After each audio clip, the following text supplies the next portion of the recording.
Glycerin அப்படிங்கிறதுனுடைய ஒரு variety தான்.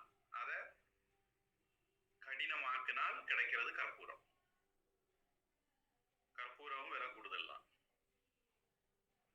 கோவில்னாலே ரொம்ப காஸ்ட்லி, இந்துக்கள் வாழ்க்கையே ரொம்ப காஸ்ட்லி தான். அப்போ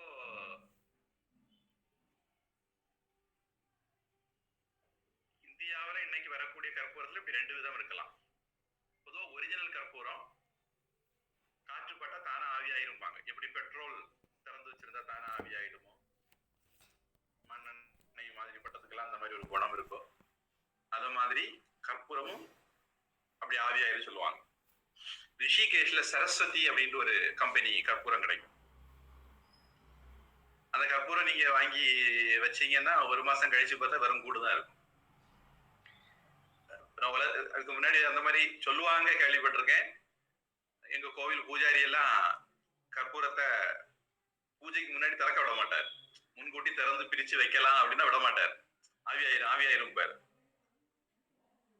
ஆனா நமக்கு கிடைக்கிறது பெரும்பகுதி மெழுகு. கற்பூரம் எரிஞ்ச பிறகு அங்க எதுவுமே இருக்கக்கூடாது. இப்படி ஒரு பாட்டு நீங்க கேள்விப்பட்டிருப்பீங்கன்னு நினைக்கிறேன். கண்ணாவும் சந்நிதியில் நானும் இடம் பெற வேண்டும், பற்றியது கற்பூரம்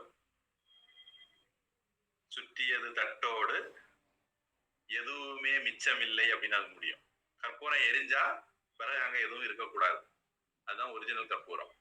மிச்சம் மீதி தண்ணியா இருந்தது, இல்ல வேற ஏதாவது மிச்சம் இருந்ததுன்னா அது கலப்பு கற்பூரம் அப்படின்னு அர்த்தம். கலப்பட கற்பூரம்னு அர்த்தம்.